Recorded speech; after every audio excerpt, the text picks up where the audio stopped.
दोस्तों, जब पौधे का ट्रांसप्लांट करने के 15 से 20 दिन हो जाती है तो उस टाइम पर किसान का मन में काफ़ी सारे डर रहता है, क्योंकि इस टाइम पे बहुत ही ज़्यादा फंगस का अटैक देखने को मिलता है। तो इस टाइम पे अगर कोई दूसरे उल्टा सीधा फंगिसाइड का स्प्रे कर देते हैं तो पौधे खराब होने का संभावना रहता है। तो इसलिए किसान का मन में बहुत ही ज़्यादा डर रहता है कि कौन सी फंगिसाइड इस टाइम पे यूज किया जाए। तो इस टाइम पे अगर आप लोग बायर का एंट्राकोल स्प्रे करते हैं तो काफ़ी अच्छा पौधे का हेल्थ भी देखने को मिलेगा और कोई फंगस का अटैक भी नहीं होगा। तो बायर का एंट्राकोल क्या है और उसमें क्या टेक्निकल मिलता है, डोज कितना है, प्राइस कितना है, कितने स्प्रे कर सकते हैं, कौन कौन सी क्रॉप में, उसके अलावा कौन कौन सी बीमारियों को कंट्रोल करता है, इसका रिजल्ट टाइम कितने दिन का होता है, क्या इसके साथ कोई दूसरे कुछ दवा मिला सकते हैं, तो पूरी डिटेल्स में बायर का एंट्राकोल के बारे में इंफॉर्मेशन के साथ बात करेंगे। उससे पहले अगर हमारे इस चैनल पर नए हैं तो चैनल को सब्सक्राइब करके बेल आइकन को जरूर प्रेस कर लीजिएगा, क्योंकि हम ऐसा ही वीडियो आप लोगों के पास ले आते रहते हैं। तो चलिए वीडियो को स्टार्ट करते हैं। तो दोस्तों, सबसे पहले बात कर लेते हैं बायर कंपनी का एंट्राकोल क्या है। तो एंट्राकोल एक ब्रॉड स्पेक्ट्रम कॉन्टैक्ट फंगिसाइड है। ब्रॉड स्पेक्ट्रम यानी जो विभिन्न प्रकार फंगस को कंट्रोल करता है उसको ब्रॉड स्पेक्ट्रम बोला जाता है। और कॉन्टैक्ट फंगिसाइड यानी फंगिसाइड दो प्रकार की होता है, एक तो सिस्टेमेटिक फंगिसाइड और एक कॉन्टैक्ट फंगिसाइड।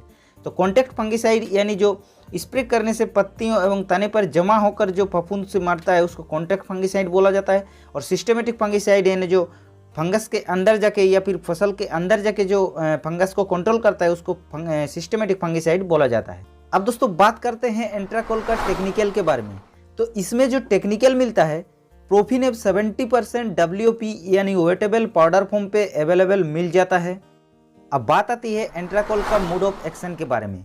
तो जैसे कि एंट्राकोल में प्रोफिनेब पाया जाता है तो प्रोफिनेब फफूंद में रेसिस्टेंट डेवलप को रोकता है, यानी जैसे हम लोग प्रोफिनेब का पौधे में स्प्रे करते हैं तो वो फफूंद में प्रतिरोध विकास को रोक देता है, जिस कारण से फफूंद दवा को सह नहीं पाता है और वो धीरे धीरे वहीं पे ख़त्म हो जाता है। तो इस तरीके से एंट्राकोल पौधे के ऊपर काम करता है। अब एंट्राकोल में एक खास बात यह है, अगर आप लोग बीमारी लगने से पहले स्प्रे करते हैं जिसको प्रिवेंटिव स्प्रे बोलते हैं, तो वो बीमारी को आने ही नहीं देता है। यानी जैसे कि फंगस हमारे पौधे में नहीं लगा है और उसके ऊपर अगर हम लोग एंट्राकोल स्प्रे कर देते हैं तो वो काफ़ी हद तक 15 से 20 दिन तक एंट्राकोल का दम है कि वो फंगस को अटैक नहीं होने देता है। तो ये इसका सबसे बड़ा खास बात है। उसके अलावा इसके अंदर और एक खास बात ये है कि इसके अंदर जिंक का मिश्रण पाया जाता है। इसीलिए जिंक का काम ये रहता है कि पौधे का जो पॉजिटिव इफेक्ट होता है उसको बरकरार रखने का काम करता है जिंक। और इसीलिए एंट्राकोल अगर स्प्रे करते हैं तो वो पौधे को जो हरा भरा रखने का क्षमता है वो काफ़ी हद तक बढ़ा देता है। अब दोस्तों, सबसे बड़ी मेन बात आती है कि एंट्राकोल जैसे हम लोग फसल पर स्प्रे करते हैं तो वो कौन कौन सी डिजीज़ को कंट्रोल करता है, यानी कौन कौन सी बीमारियों को नियंत्रण करता है। तो सबसे पहले जैसे कि धान में ब्राउन लीफ स्पॉट और जो नैरो लीफ स्पॉट होता है उस दोनों को कंट्रोल करता है। उसके अलावा जैसे कि टमाटर में बक आई रोट लगता है उसको कंट्रोल करता है।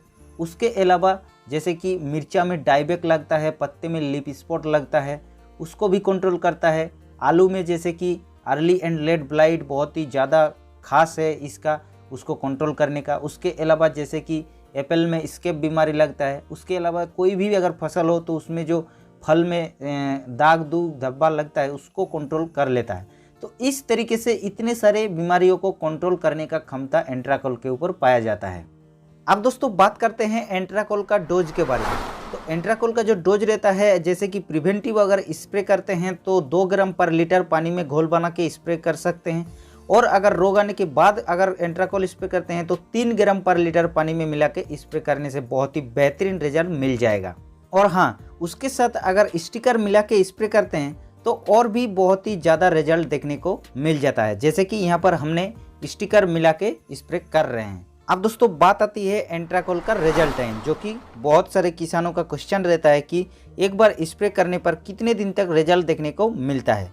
तो एंट्राकोल का अगर आप लोग फसल में स्प्रे करते हैं तो एक बार स्प्रे में लगभग 12 से 14 दिन तक रिजल्ट देखने को मिल जाता है। तो ये था दोस्तों बायर कंपनी का एंट्राकोल फंगिसाइड के बारे में पूरी डिटेल इन्फॉर्मेशन। वीडियो को लाइक करने के साथ साथ अगर कोई सुझाव या सवाल हो तो कमेंट जरूर कर सकते हैं। और अगर इस चैनल पर नए हैं तो चैनल को सब्सक्राइब करके बेल आइकन को जरूर प्रेस कर लीजिएगा, क्योंकि हम ऐसा ही वीडियो आप लोगों के पास ले आते रहते हैं।